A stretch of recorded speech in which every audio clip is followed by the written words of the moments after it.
Tapi kami juga punya hak mengatakan ada sejumlah permasalahan fundamental negara hari ini yang harus dicarikan solusinya, harus diubah dan diperbaiki. Semangatnya adalah kalau ada yang baik, kita nggak akan pernah malu dan sungkan mengatakan itu baik untuk melanjutkan dan ya meningkatkan. Panas bertolak belakang dengan koalisi perubahan. AHY nggak malu lanjutkan program Presiden Jokowi. Wah, tanda-tanda merapat. Koalisi perubahan goyang, Anies 2024 tercampakkan. Ditulis oleh tim redaksi jurnal, dikutip dari berbagai sumber. Karena nama Anies Baswedan yang terus merosot inilah, koalisi perubahan yang dimotori oleh Nasdem pun goyang. PKS dan Demokrat sama-sama sudah siap dengan sekoci untuk meninggalkan kapal induk yang sudah penuh api dan asap dan hampir tenggelam. Halo, kembali berjumpa dengan suara Fani Bakri di channel Media 45. Ketua Umum Partai Demokrat Agus Harimurti Yudhoyono atau AHY menyadari kekhawatiran yang diungkapkan oleh sejumlah orang mengenai perubahan.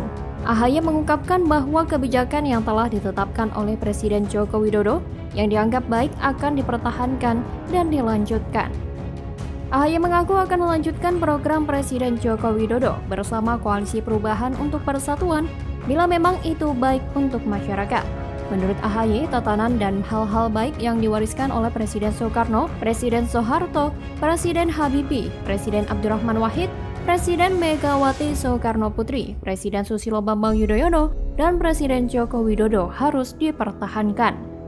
Namun, ia tak menjelaskan secara detail ihwal program apa yang akan dilanjutkan atau tidak bila nanti Koalisi Perubahan untuk Persatuan dipercaya masyarakat di pemilu 2024. Semangatnya adalah, kalau ada yang baik, kita nggak akan pernah malu dan sungkan untuk melanjutkan program Presiden Jokowi kalau itu baik, kata AHY dalam program Niluh di Kompas TV pada Senin 8 Agustus 2023.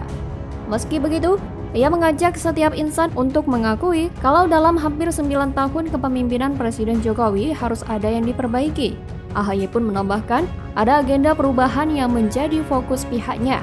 Setidaknya terdapat 5 hal yang menjadi konsentrasi. Pertama, ekonomi kesejahteraan. Kedua, keadilan dan penegakan hukum. Ketiga, masalah kualitas sumber daya manusia dan lingkungan hidup. Keempat, urusan demokrasi dan kebebasan rakyat. Kelima, tata kenegaraan dan etika pemerintah. Sementara itu, pegiat media sosial Denny Siregar mengklaim Demokrat dan PKS sudah siap sekoci atas bergoyangnya Koalisi Perubahan untuk Persatuan karena elektabilitas Anies Baswedan terus merosot. Sedangkan sekoci Demokrat adalah berpindah kubu kepada PDIP dengan mendukung Ganjar Pranowo. Imbalan kursi menteri pun akan diambil jika Agus Harimurti Yudhoyono tidak menjadi cawapres Anies. Saat pertemuan, Puan Maharani sempat menyebut nama AHY sebagai salah satu cawapres Ganjar.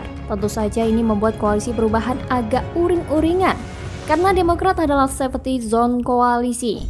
Tanpa Demokrat, Koalisi Perubahan hanya sebuah nama yang tidak bisa berbuat apa-apa, termasuk mencalonkan Anies. Lagian, jika AHY berhasil menjadi cawapres Anies, apa untungnya? Hampir dipastikan mereka akan kalah telak di putaran pertama. Kalau AHY gabung ke PDIP, misalnya dengan potensi menjadi menteri, ini lebih menguntungkan. Kemungkinan menang sangat besar dan peluang AHY jadi menteri terbuka lebar. Lebih bagus mana? Jadi cawapres tapi pasti kalah? Atau memilih jadi menteri tapi peluangnya besar?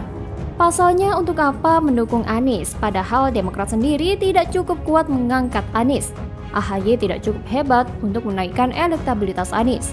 Lebih masuk akal mendukung yang lain dan terima tawaran sebagai menteri.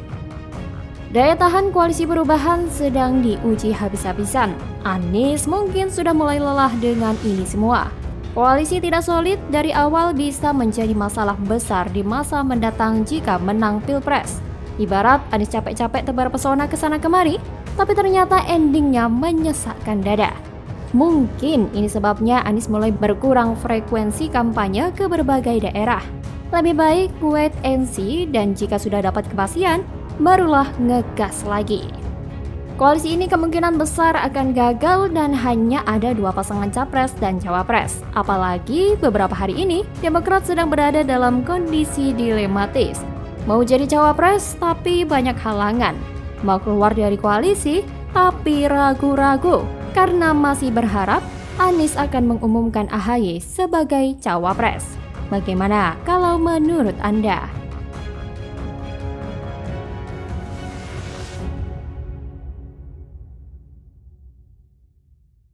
Sis dan bro, jelas Presiden Jokowi bukan seorang bajingan. Apalagi bajingan yang tolol. PSI selalu doakan Bro Rocky Gerung agar sehat terus. Kalaupun misalnya sakit, kami yakin Bro Rocky akan dijenguk oleh Pak Jokowi. Dalih Rocky Gerung tutupi kasus hinaan Jokowi dengan seruan People Power. Rakyat jangan terpancing, Rocky sudah buat onar. Tangkap. Ditulis oleh tim redaksi jurnal, dikutip dari berbagai sumber. Rocky Gerung kali ini offside. Videonya yang terakhir viral beredar, dia dengan teganya memaki-maki Presiden Jokowi dengan kata-kata makian yang kasar dan sangat merendahkan. Tapi orang bilang, sepandai-pandainya tupai melompat, akhirnya jatuh ke tanah juga. Halo, kembali berjumpa dengan suara Fani Bakri di channel media 45. Kader Partai Solidaritas Indonesia, Dede Uki Prayudi, menilai seruan People Power ala Rocky Gerung bisa berpotensi menabrak konstitusi. Menurut Uki, sapaan karibnya, Rocky tengah panik akibat ucapan yang sembrono dengan menyebut presiden dengan bahasa umpatan yang kasar dan niretika. Maka dari itu, Uki meminta masyarakat tidak terprovokasi dengan ajakan People Power Rocky. Karena sekarang ini dia sedang panik menghadapi konsekuensi soal mungkin juga akan mendapat konsekuensi hukum. Uki membantah tudingan Rocky bahwa Jokowi hanya mementingkan kepentingan pribadinya dalam upayanya mendatangi Cina demi IKN. Menurutnya, justru akan bermasalah jika sebagai seorang presiden, Jokowi tidak melakukan upaya untuk memuluskan jalan pemindahan ibu kota, sebab sudah disahkan menjadi undang-undang oleh DPR. Bukan hanya Uki, peneliti dan surveyor senior Denny J.A. menyebut kasus hinaan yang diujarkan Rocky Gerung hampir pasti tidak dikenakan atau diadili dengan pasal penghinaan terhadap Presiden Jokowi. Menurut Denny, jika delik aduan tak berlaku, maka Rocky adalah celah untuk diadili dengan delik umum, karena ini tak memerlukan aduan resmi Presiden Jokowi, yakni pasal yang tersedia adalah pasal 14 dan 15 Undang-Undang Nomor 1 Tahun 1946. Ini pidana soal menyebarkan berita bohong yang menimbulkan keonaran. Rocky dapat dipenjara maksimal 10 tahun jika dalam pernyataannya bisa dibuktikan ada unsur berita bohong, dan akibat pernyataannya dapat pula dibuktikan terjadi keonaran dan kegaduhan. Menurut Denny, apa yang diucapkan Rocky dapat dikatakan masuk wilayah yang abu-abu karena bisa ditafsir dua cara, yakni kritik dan berita bohong. Pindahnya ibu kota ke IKN itu untuk kepentingan Jokowi sendiri, bukan kepentingan kita atau bangsa. Ini sebuah kritik. Di sisi lain, ini dapat pula ditafsir sebagai berita bohong.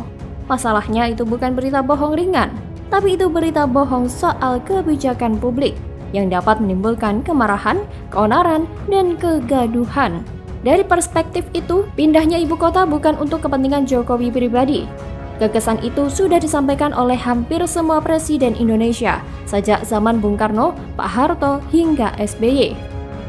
Dipilihnya IKN di Kalimantan juga bukan kepentingan pribadi Jokowi, tapi itu melalui serangkaian feasibility study oleh banyak ahli.